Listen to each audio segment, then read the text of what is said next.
Salut les amis et bienvenue sur cette nouvelle vidéo. Aujourd'hui, je vais vous parler principalement du passeport parce que je sais que plusieurs étudiants le plus souvent se cassent la figure lorsqu'ils veulent faire leur passeport ou même lorsqu'ils veulent faire le retrait de leur passeport pour lancer leur procédure de demande de visa pour étudier dans une université italienne.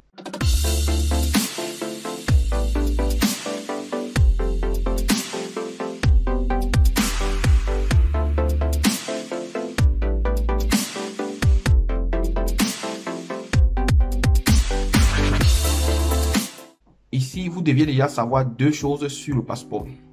Il doit être valide au moins un an lorsque vous déposez votre dossier de demande de visa. Il est très important de savoir cela, que votre passeport doit avoir une validité d'au moins un an, les amis. Moi, je préfère le plus souvent dire aux étudiants d'avoir une validité d'au moins un an et demi. Parce que ça peut varier en fonction de certains pays. Il y a les pays qui demandent un an, il y a d'autres qui demandent un an et demi. Par exemple, au cas du Cameroun, généralement, on exige aux étudiants d'avoir une validité de un an dans leur passeport à la date de dépôt de demande de visa. Une autre chose que vous deviez également savoir, je préfère le plus souvent dire aux étudiants de faire leur passeport avant le début de la procédure. Quand je parle du début de la procédure, c'est lorsque l'ambassade donne déjà le OK de commencer à constituer les dossiers de demande de visa. Une fois que le MIU, qui est le ministère qui s'occupe des universités en général en Italie, met à disposition des ambassades la procédure pour étudier, l'ambassade à son tour donne le OK déjà de pouvoir lancer la procédure. C'est en ce moment que certains étudiants se décident d'aller faire le passeport, perdant ainsi le temps, non seulement des préinscriptions en ligne, même dans la constitution de leur dossier. C'est pourquoi je préfère le plus souvent conseiller aux étudiants de faire le passeport bien avant que la procédure ne commence. Pour certains pays déjà en Afrique, nous avons déjà la chance d'avoir les passeports disponibles dans les 48 heures, voire une semaine pour certains et voire même 2 semaines maxi pour d'autres pays. C'est le cas du Cameroun déjà. Depuis le 1er juillet 2021, les demandes et même les renouvellements des passeports biométriques se font en 3 étapes. Nous avons la première étape qui est le pré-enrôlement qui se fait en ligne. Je vais faire une vidéo exclusivement pour expliquer comment faire le pré-enrôlement en ligne. Il y aura une vidéo exclusivement pour ça.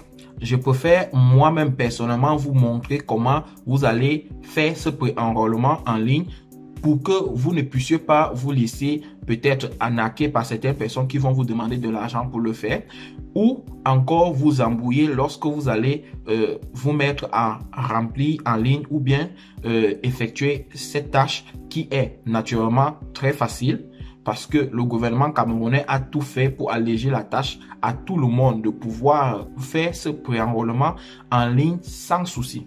La deuxième étape, c'est l'enrôlement physique qui se fait généralement auprès de la DGSN.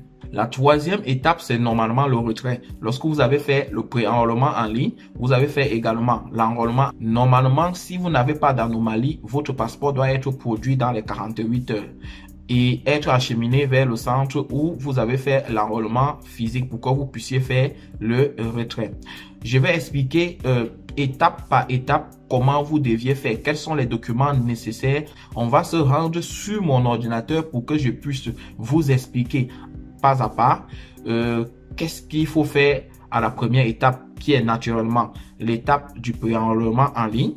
Qu'est-ce qu'il faut faire à la deuxième étape qui est l'étape de l'enrôlement physique et comment et où est-ce que vous pouvez faire le retrait de votre passeport une fois que vous avez respecté ces étapes. Pour ceux qui sont dans d'autres pays, vous deviez tout simplement vous rendre sur le site de l'ambassade de votre pays ou encore sur le site de la Direction générale à la sécurité nationale de votre pays ou même vous rendre à l'EMI immigration de votre pays pour prendre des renseignements clairs sur comment faire pour obtenir un passeport ordinaire.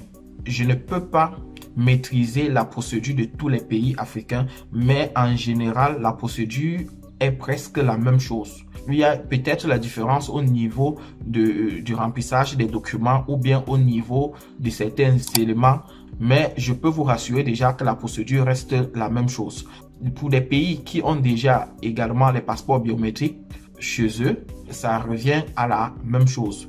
Donc, allez tout simplement sur le site de l'Immigration de votre pays ou encore le site de la Délégation générale à la sécurité nationale de votre pays pour mieux vous renseigner ou pour avoir des informations claires sur comment obtenir un passeport ordinaire, qui est un élément très important pour pouvoir faire la demande de votre visa pour étudier dans une université italienne.